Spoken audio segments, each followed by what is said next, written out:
कभी सोचा है कि कैसे कुछ कंपनियां एक छोटी सी दुकान से शुरू होकर पूरी दुनिया पर छा जाती हैं? आखिर एक लोकल ब्रांड से ग्लोबल पावर हाउस बनने का ये सफर होता कैसा है? आइए आज इसी दिलचस्प सफर को कदम दर कदम समझते हैं। कोका कोला, सोनी, लक्स, ये नाम हम सबके लिए कितने जाने पहचाने हैं, है ना? चाहे हम कहीं भी हों, पर ये सिर्फ एक प्रोडक्ट से बढ़कर एक ग्लोबल पहचान कैसे बन गए? आज हम इसी सवाल के जवाब खोजने निकले हैं। तो चलिए इस कहानी की तह तक चलते हैं। इस पूरे सफर को समझने के लिए सबसे पहले ये जानना जरूरी है कि विपणन या मार्केटिंग का असली मतलब क्या है। ज्यादातर लोग इसे सिर्फ सामान बेचना समझते हैं, लेकिन सच कहूं तो ये उससे कहीं ज्यादा बड़ी और गहरी बात है। देखिए, बेचने का फोकस होता है प्रोडक्ट पर, मतलब कंपनी ने जो बना दिया उसे बस किसी भी तरह ग्राहक को बेचना है। लेकिन मार्केटिंग का फोकस होता है ग्राहक पर। यहाँ पहले ग्राहक की जरूरत को समझा जाता है और फिर उस जरूरत को पूरा करने के लिए सही प्रोडक्ट तैयार किया जाता है। एक का जोर है कंपनी की जरूरत पर, तो दूसरे का ग्राहक की जरूरत पर। यही सबसे बड़ा फर्क है। तो अगर हम मार्केटिंग को सही तरह से परिभाषित करें तो ये एक पूरा प्रोसेस है। एक ऐसा प्रोसेस जिसमें ग्राहक के लिए वैल्यू यानी मूल्य बनाया जाता है, जिससे न सिर्फ ग्राहक की जरूरत पूरी हो बल्कि कंपनी को मुनाफा भी हो। ये बस एक लेन देन नहीं है, बल्कि एक रिश्ता बनाने की कला है। लेकिन मार्केटिंग को लेकर ये जो ग्राहक केंद्रित सोच है वो हमेशा से नहीं थी। जी हाँ, ये विचार भी वक्त के साथ धीरे धीरे विकसित हुआ है। चलिए एक नजर डालते हैं कि मार्केटिंग की सोच किन 5 पड़ावों से गुजरी है। सबसे पहले था प्रोडक्शन कॉन्सेप्ट, यानी उत्पादन की सोच। मानना था कि जो चीज सस्ती और आसानी से उपलब्ध होगी वो अपने आप बिक जाएगी। फिर आया प्रोडक्ट कॉन्सेप्ट, जहां जोर क्वालिटी पर था। सोच थी सबसे अच्छा प्रोडक्ट बनाओ, ग्राहक खुद ब खुद आएगा। इसके बाद सेलिंग कॉन्सेप्ट का दौर आया, जिसने कहा कि ग्राहक को कन्विंस करना पड़ता है, जोरदार तरीके से बेचना पड़ता है। लेकिन फिर एक क्रांतिकारी बदलाव आया मार्केटिंग कॉन्सेप्ट के साथ, जिसने ग्राहक को ही राजा बना दिया। मतलब पहले जरूरत समझो, फिर प्रोडक्ट बनाओ। और आज हम सोसाइटल मार्केटिंग कॉन्सेप्ट की बात करते हैं, जो कहती है कि ग्राहक की संतुष्टि के साथ साथ समाज की भलाई का भी ध्यान रखना जरूरी है। तो सवाल यह है कि एक मार्केटर ग्राहक की जरूरतों को आखिर पूरा करता कैसे है। इसके लिए उसके पास 4 बहुत ही पावरफुल टूल होते हैं। इन्हें मार्केटिंग की दुनिया में प्यार से 4P कहा जाता है। इस तस्वीर में देखिए, बीचों बीच एकदम सेंटर में है हमारा ग्राहक, और उसके चारों ओर हैं ये 4P। प्रोडक्ट सही उत्पाद, प्राइस सही कीमत, प्रमोशन सही प्रचार और प्लेस सही जगह। इन्हीं चारों का सही मिक्स बनाकर कोई भी कंपनी अपने ग्राहक का दिल जीत सकती है।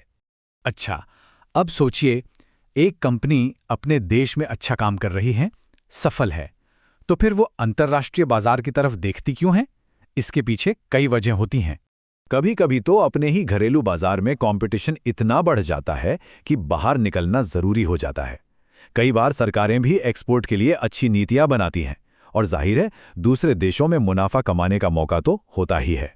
साथ ही इससे एक ही बाजार पर निर्भर रहने का जोखिम भी कम हो जाता है। तो एक कंपनी ग्लोबल बनती कैसे है? ये कोई एक बटन दबाने जैसा काम नहीं है। ये एक सफर है जो कई चरणों से होकर गुजरता है। आइए इन चरणों को समझते हैं। हर कंपनी का सफर अपने घर से ही शुरू होता है, यानी डोमेस्टिक मार्केटिंग या घरेलू विपणन से। इस स्टेज पर कंपनी की पूरी दुनिया उसका अपना देश ही होता है। उसका सारा ध्यान अपने लोकल ग्राहकों पर होता है। वो विदेश के बाजारों के बारे में सोचती तक नहीं, बिल्कुल उस लोकल बेकरी की तरह जो सिर्फ अपने ही शहर में मशहूर है। लेकिन जब कंपनी थोड़ी बड़ी होती है और उसकी महत्वाकांक्षाएं भी, तब वो अपना पहला कदम देश से बाहर रखती है, और ये कदम है एक्सपोर्ट मार्केटिंग का। इस स्टेज में कंपनी अपने सरप्लस माल को, यानी जो माल देश में बिकने से बच गया, उसे दूसरे देशों में बेचना शुरू करती है। ये एक तरह से पानी में पैर डालकर देखने जैसा है कि बाजार कैसा है, लेकिन दिल और दिमाग अभी भी घरेलू बाजार पर ही टिका होता है।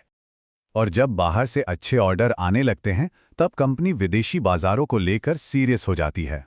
यहीं से शुरू होता है असली खेल, इंटरनेशनल मार्केटिंग। अब कंपनी विदेशों को एक अवसर की तरह देखती है। वो हर देश के कल्चर और ज़रूरत के हिसाब से अपने प्रोडक्ट, उसकी कीमत और प्रचार के तरीकों में बदलाव करना शुरू कर देती है। इसके लिए बाकायदा एक अलग इंटरनेशनल डिवीजन भी बनाया जाता है। जैसे जैसे कंपनी का अंतर्राष्ट्रीय कारोबार फलता फूलता है, उसकी सोच और भी बड़ी हो जाती है, और वो अगले चरण में कदम रखती है, जिसे हम मल्टीनेशनल मार्केटिंग कहते हैं। इस स्टेज में कंपनी हर देश में एक लोकल कंपनी की तरह काम करने लगती है। मतलब अमेरिका के लिए अलग स्ट्रैटेजी, जापान के लिए अलग और भारत के लिए बिल्कुल अलग। कंपनी एक नहीं बल्कि कई राष्ट्रीय कंपनियों का एक समूह बन जाती है। और इस सफर का जो आखिरी और सबसे एडवांस पड़ाव है वो है ग्लोबल मार्केटिंग। यहाँ आकर खेल पूरी तरह पलट जाता है। कंपनी अब अलग अलग देशों के बीच फर्क देखने के बजाय समानताओं पर फोकस करती है। वो एक ऐसी ग्लोबल स्ट्रैटेजी बनाती है जो कमोबेश पूरी दुनिया में एक जैसी चलती है, क्योंकि उसकी नज़र में अब दुनिया एक ग्लोबल विलेज है। तो चलिए फटाफट से देख लेते हैं कि हमने आज क्या क्या समझा। पहली बात, मार्केटिंग का मतलब बेचना नहीं बल्कि ग्राहक की जरूरत पूरी करना है। दूसरी बात, मार्केटर इसके लिए 4P का इस्तेमाल करते हैं: प्रोडक्ट, प्राइस, प्लेस और प्रमोशन।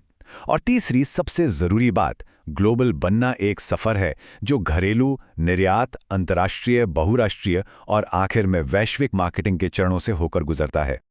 और ये सारी बातें हमें आज के दौर के एक बहुत ही दिलचस्प सवाल पर लाकर खड़ा कर देती हैं।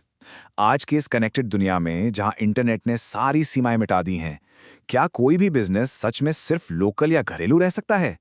सोचिएगा जरूर।